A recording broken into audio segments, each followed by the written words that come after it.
Thanks, Mary. Thank you very much. And welcome to all who have joined our session. So with my co-presenter, Joanna Bailey, we have the time together, and we are very grateful to SEDA and the small grants who facilitated this research. And we're going to present the findings and also in breakout rooms engage in some related activity. So we will have the next slide, please. Now, I love a plan. Joanna and I both do. So we welcome and have introduced ourselves. We're then going to move on, and this will be shared between Joanna and I, an overview of our research, so our origin story, our research design, the findings. And I think this ties in so well with the provocations this morning, particularly the work that Jen has been doing around the future of academic development work and what can be learned. We'll then plan to move into breakout rooms, and we know numbers are small, but I think there is still a benefit in groups of 2 and 3 to answer some very focused questions which relate to our research. Then we want to talk about the next steps and further research, and Joanna really up to hearing your suggestions, and then we will sum up and thank you warmly. And I'm now going to ask for the next slide and hand over to Joanna. Perfect. Thank you very much, Carole. That's brilliant. So I'm Joanna Bailey, and I'm from Kingston University. I'm Director of Learning and Teaching in the School of Art and Architecture in Kingston School of Art there. I think you're quite familiar with Carole, but you may not know me so well. So that's by way of a brief introduction. I'm really delighted to be here, and thank you to SEDA, as Carole says, for the small grants and also for the opportunity to talk about our research here. So we'd just like to begin by talking about where we began, really, which is at the SEDA conference 3 years ago, when Carole and I met and had a conversation about our roles within our institutions and how we had moved within and between institutions in academic development roles, and how we had how we had observed how we had been more effective or less effective and being able to impact more or less, depending in part to do with our location, and also a sense that maybe there was a tendency for academic developers to be sort of, rather than being in the centre of the university, to increasingly be moving to a sort of a more local location, as it were, within faculties and departments, and what that might mean. And where we are sort of very familiar with looking at data and metrics and so on of learning and teaching, we sort of wanted to look a little bit at our own roles and to understand how we could work more effectively, and also look at the implications for the location of the academic developer within the institution. So so we decided that when there was the opportunity to work on it further, we would, and SEDA then put out a call for small grants, which was where we then began to move it forward to put together a bid, which has led to the research that we're going to talk about now. Maybe come on to the next slide. Thank you. So the objectives of the research was really to explore whether the role of the academic developer plays a significant part in the work of in the work and the effectiveness of the academic developer, and to really try to understand the enablers and the barriers to that, and how we can do more in creating enhancement and positive change. So I think maybe just go on to the next slide, really. So we were successful, as Carole said, in the small grants application, and we began with really sort of going out to the sector to understand a little bit more with a SurveyMonkey questionnaire, and we were absolutely delighted, and thank you to those of you who completed the questionnaires, but really delighted to have such an amazing response, both within the UK and internationally, to give us a really good sense of how colleagues were feeling in their different locations, whether they were, locally or centrally located, and how that changed. And we also, within the questionnaire, asked colleagues to ask if they would be happy to have an in-depth interview, and so also carried out 7 in-depth interviews. The questionnaire was carried out pre-COVID, seems like an awfully long time ago now, and the in-depth interviews were carried out just as we kind of went into COVID. Initially, they were arranged sort of over the telephone, and that very quickly felt like sort of quite old technology as we all moved to sort of Teams and Zoom and online and so on. So yeah, so that really sort of the questionnaire and the interviews really gave us an in-depth understanding of how colleagues were feeling in their different locations, and to understand that further, that Carole's now going to come on to discuss. So thank you. Thanks, Joanna. So we had 90 completed questionnaires, which we were delighted about. And I think that what was very important about the respondents is the coverage was from a range of institutions across the UK. Additionally, we got a couple from overseas, including Canada, Denmark and South Africa, but it was predominantly the four home nations, and sorry, also some from Southern Ireland. So they ranged from post-1992 universities to very small specialist arts colleges and other specialties, but also Russell Group universities. And that really resonated with me because I had worked in a range of institutions. Over 50% had worked in their institution longer than 5 years. So they were established members of staff and had seen much and many changes in that time.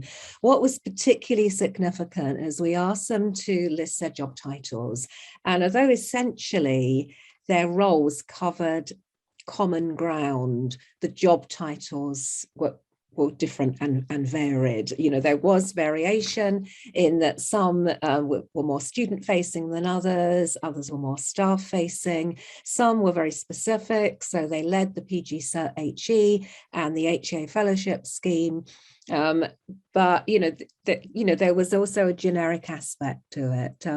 The majority worked full-time.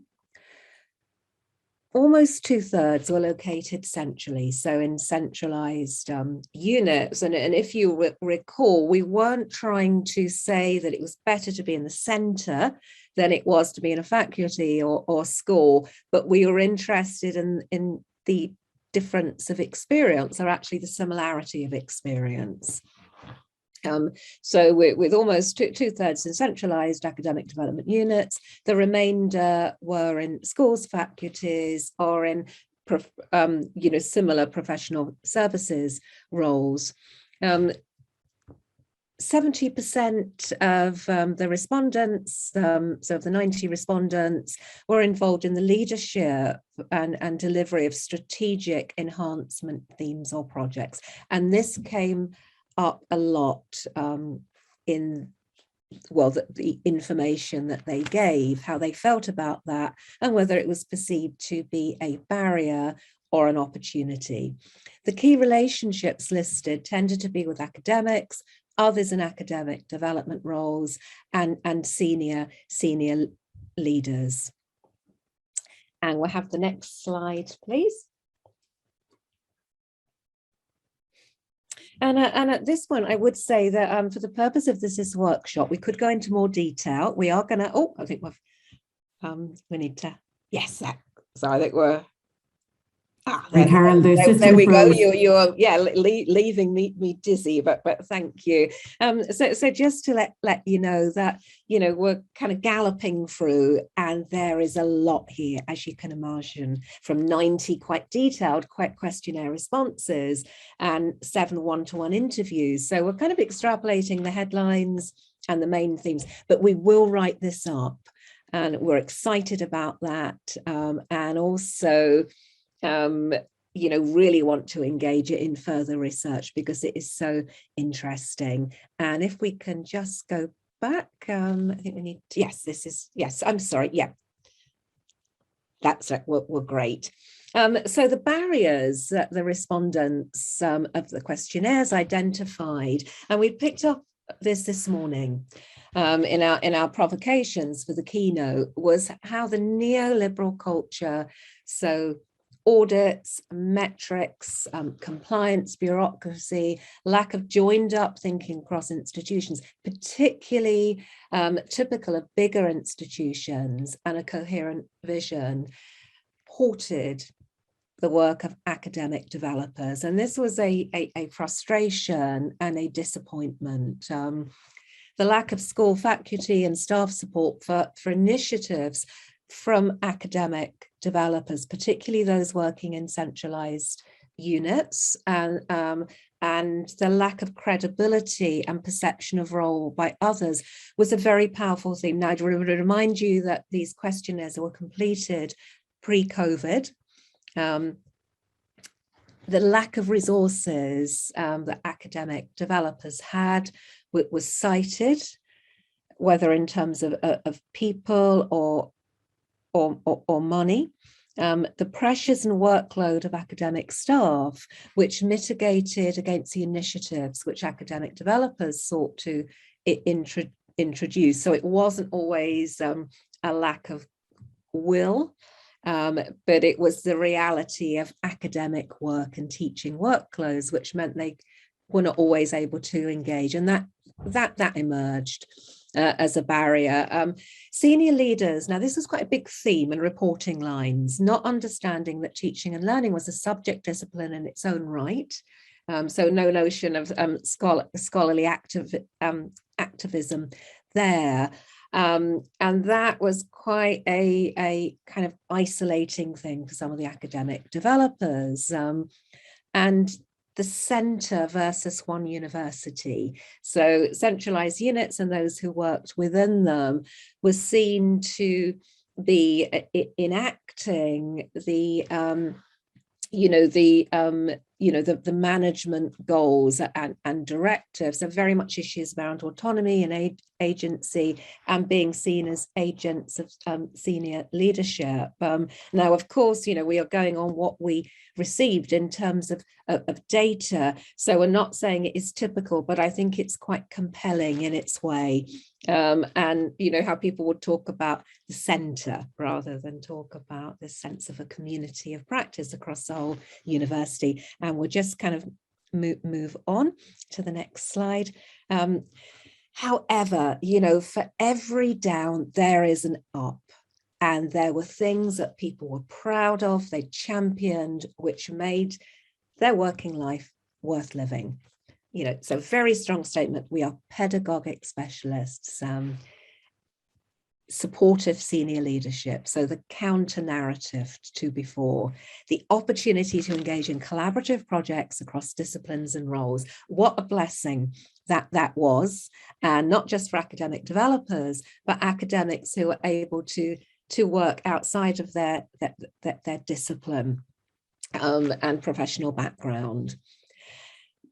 Relationship building with gatekeepers and networkers, and particularly when you had people who had worked in institutions for a while, the development of those relationships, what seemed to be an enabler was having been in an academic role at the time, and how that seemed to produce understanding and a way in that was helpful.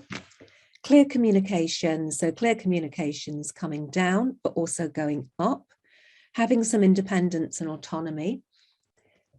Their teams, the people they worked with, the questionnaire respondents reported were often phenomenal, enabling, and as a critical mass, they could be mighty. And finally, the student-facing work, which reminded them why they did it, making a difference, the power of transformational work in the third space, which is often academic development space.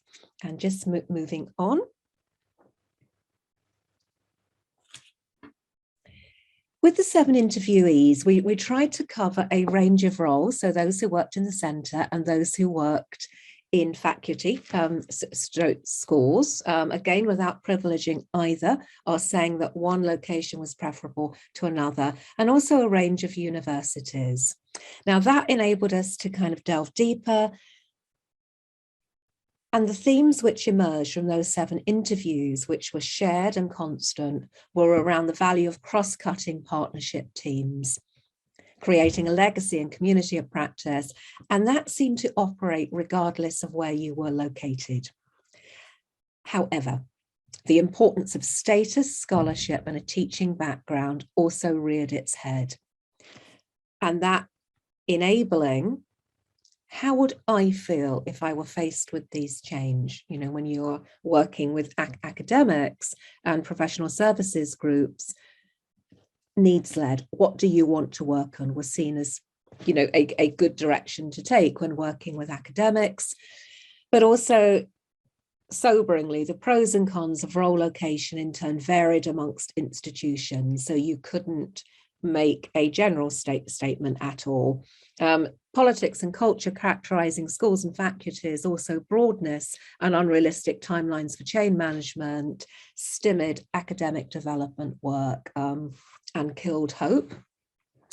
Academic development role as a mediator, a mentor, or a bridge, focusing on enhancement. So the positionality and the promoting of that, and that being promoted by others, rather than being perceived as a teaching and learning piece by the institution, by colleagues, was critical. Finally, the effective versus non-effective reporting lines for academic developers would make or break. So you're seeing these themes from the questionnaires repeated, deepened and broadened amongst the interviews. And I think it's over to you now, Joanna, with the next slide, and we will move into some group work.